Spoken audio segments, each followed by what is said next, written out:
Santa isn't real. Everyone you know and love will die someday. The meaning of life remains to be unknown as we contemplate this absurd reality, and the world will eventually cease to exist as the sun will explode and wipe everything from existence. Is this a harsh, negative, admittedly intense, and cruel way to start a video? Yes, but I had to say that to prepare you for what I'm about to say next, and it isn't easy. Just promise me you'll take a deep breath. Okay, here it goes. Someday, your favorite manga or anime will end. Don't get into delusion! Come on! Stay with me, motherfucker! At some point in time, your favorite manga you're reading right now will end one day. Nothing lasts forever. Say it with me now. I know it hurts. Oh God. Your favorite series will, your favorite series will eventually end, and you will never, ever get more of it. Period. My Hero Academia ended. Nagatoro finished. JJK? Apparently we don't talk about that. Oshinoko fans are crying themselves to sleep. Even One Piece is...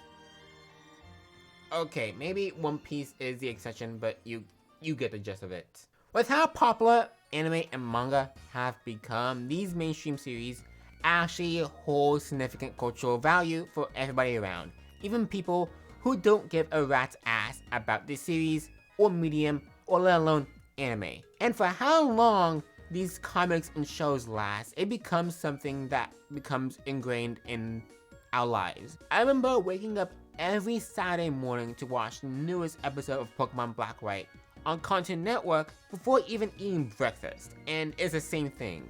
It becomes part of your habit and ritual to check up on the newest installment, and once that ritual is taken from you, it kinda throws you off for a minute. With so many series ending right now, back to back to back, and so suddenly, matter of fact, I want to help bring y'all back into equilibrium and talk about a bunch of new-ish series that I've personally been loving from as many genres as possible.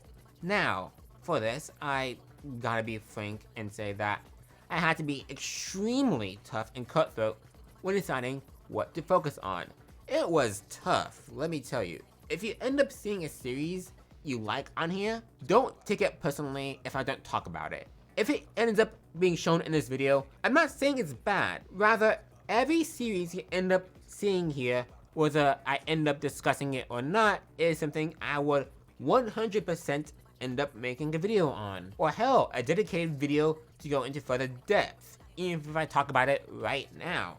And I also have to go fast to make sure this video doesn't go unnecessarily long, and I've already wasted enough time, so here we go! Okay, let's just rip the band-aid off and get this one out the way. Of course, I have to talk about Kagub.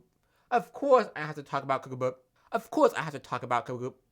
I can't say that. I can't say it. I can't say it. I can't say it. I can't fucking... Of course, I have to talk about Kagurabachi. Say the fucking line! Of course, I have to talk about Kagurabachi. There we fucking go. If I had to summarize the plot, it would be like... My name is Inigo Montoya. You killed my father. Prepare to die. Chihiro's life used to be all fun and good, you know, chilling with his dad, learning how to make swords. However, a group of bad guys attacked, killed his pops, and ran their shit. It turns out his dad was a special smither capable of making swords, with unique, incredibly powerful abilities that even require government supervision. So it became Chihiro's mission to track these people down and reclaim the 6 swords that were taken way back when. The action sequences are nice. Chihiro is written in a way that is self-aware edgy, that is kind of funny, but still seriously edgy enough. I like the character designs, but personally speaking, this series just isn't for me. Hold on, wait a second. Then why talk about this series if I don't like it? This lot could have gone to another manga easily. It's because the community is fucking hilarious. Since before the first chapter even came out, there were memes about the series on how it would become the next big thing. I mean, it only took one chapter before an anime adaptation got announced, for Christ's sake. Wait, what do you mean an anime production studio has been decided? What? In the beginning, people glazed the series ironically, but they stayed for the ride unironically. I'm honestly rooting for the Bachibos. Yes, that's what they call themselves. Because goddamn y'all are a tight-knit community that knows when to lock in, but at the same time matching how unserious Chihiro can be is hilarious. I may not like Kagurabachi. It may change if it gets an anime. Actually, once the anime airs, fuck. But I love watching the memes and discussion on a timeline every time a new chapter drops. If the Kagurabachi community ever needs a hand, feel free to holler at me because I'm in the stands cheering y'all on. But if you want a series everybody in the mama rooted for, look no further than Ruri Dragon. One day, Ruri wakes up with horns and finds out she is half dragon. Wow, compared to the essay I wrote for Kagurabachi, that was way easier to summarize. This is a pretty wholesome slice of life manga. Ruri Dragon is a story about a girl suddenly having to learn about new parts of herself that she never knew existed and adapting to a new lifestyle that others could never relate to. It's a story about self-discovery and about staying true to yourself. There really isn't anything to overthink, no insane plotline, barely any melodrama, just a girl trying to go about her school life. Except she's a half fucking dragon. The reason a bunch of people began gassing this series is that despite the number of chapters out right now, at least when I record this, it's still kinda old. You see, the mangaka has made multiple attempts before to get serialized. 4 attempts since 2016 actually, and they finally struck gold when the 2021 shot of Ruri Dragon got picked up by Shonen. Fast forward to 2022, the first ever serialized manga chapter got published, but on the 6th chapter, the author announced they had to go on a week break for their health.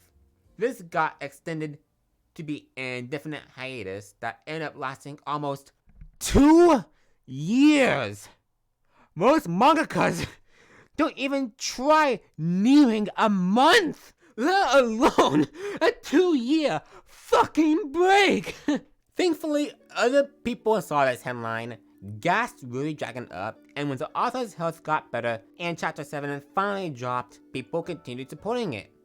Not out of pity, but because the series is genuinely that good. You just love to see it. Though unfortunately, it looks like as if history is doomed to repeat itself. Welcome to the world of Galaxias. We are introduced to Gio. She wants to go on an adventure to explore the outside world, just like her idol Yuri Holst. However, her guardian always denies her to do so.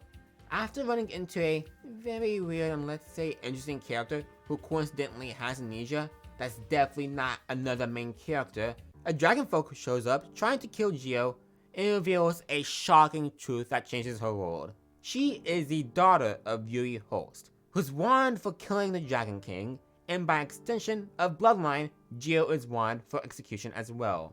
In the end, she gets saved by Nerad, the weirdo from earlier who turns out to be also Dragonfolk. To get the truth about Gio's father and to recover Nerad's memories, the fate-bound duo begin their adventure and start exploring the outside world.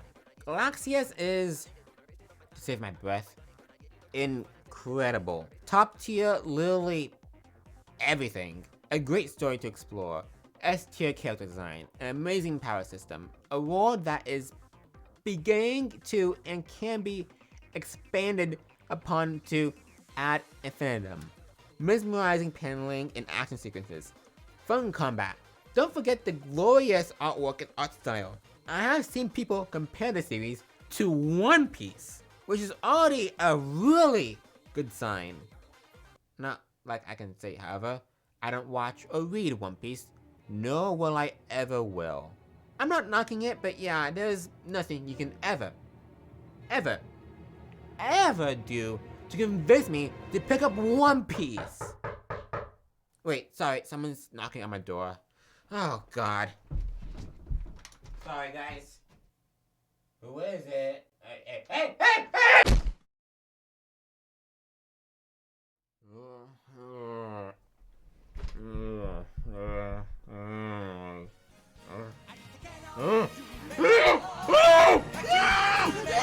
Listen, if everything about this series is just that good, why do you transition into Galaxias with unfortunately earlier? That is because it is starting to go under the same troubles as Ruby Dragon from earlier. After having what I would argue to be an extremely strong start, and on Chapter 7, Chapter 8 did not come out as per the weekly release. It would have come out next week instead.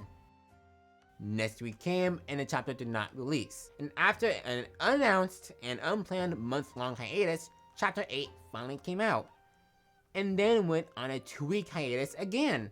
And finally, another month-long hiatus was announced after Chapter 9 due to the author's health. But new chapters did end up getting published anyways, somehow. I'm not sure of the timeline here, honestly. Things are getting very confusing with this manga and its release schedule. The thing about this is that it looks like these hiatuses actually did end up messing with the series' popularity, and Volume 1 didn't sell too well.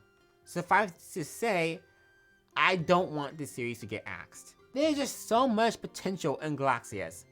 So much of the world left to be explored. I would hate it for Geo to finally get out there and experience an adventure, for it to only be cut short due to circumstances outside of our control. That's why I'm putting up the bat signal, so that way we can do the same thing we did with Ruby Dragon as we did for Galaxias. Hopefully, y'all can join me in keeping up with Geo and Nerad's adventure once the mangaka's health takes a turn for the better, and I wish them a speedy recovery. Oh wow, we are halfway done and the video is already this long. Oh god, that was not my intention. I plan to get through them all in one video, but I don't like making videos longer than they need to be for reviews and discussions like this. So I will leave off this video with one last manga, that is Centuria. I am going to speed through this one even faster because ever since I found this manga, I wanted to and have been already planning on making its own dedicated video, but it would be a massive disservice if I didn't include it right now. Julian was a runaway slave who ended up as a stowaway in a ship. Unfortunately, his luck runs out, as funnily enough, where he hid was a slave ship, and he gets roped up with the 100 other slaves there. Near the end of the trip, the captain decides to kill all the slaves there to get insurance money, leaving a pregnant woman and Julian behind. This massacre ends up summoning a Lovecraftian monstrosity that offers any wish to be made for the two. But one of them had to kill themselves. The pregnant woman performs a C-section on herself and entrusts her baby Diana to Julian as she tosses herself into the sea. Thus, Julian is gifted the strength and lives of the 100 slaves that died. Upon regaining his freedom, the story focuses on Julian and him protecting Diana as he tries to find his own peace and purpose in this cruel and low-key terrifying world. The storytelling here is good, but what most impresses me is the action sequences, which is really good with insane creature designs. When I first found Centuria, I read up to Chapter 7 and got ultra pissed off when there wasn't any more I could read. If you love Villain Saga, or Berserk, or both, everyone describes the series as the love child of the two, and I can't recommend it enough. Also, the manga for the series was at one point an assistant for Tatsuki Fujimoto, and if everything before wasn't enough to convince you, well, y'all know the story in saying at this point. And there we go. The video is getting too long, so begrudgingly, I have to split this video into 2 parts. And no, I'm not smiling because this means I get to milk it for more content and click engagement. Out of the remaining series you see on screen, there are only 4 more I want to discuss. So go ahead and try to guess which ones I'm going to end up choosing. And again, I actually do recommend all these series on screen. It's just, if I'm going to make a video like this, I gotta be ruthless when it comes to selection. But if you want to know which mangas I end up discussing, make sure you like this video, comment, and subscribe. I do a lot of variety content on this channel, but if you don't want to miss part 2, let alone my Centuria video, the best way to do so is to subscribe. Again, thank you guys so much for watching, and until next time, I'm gonna go do something else.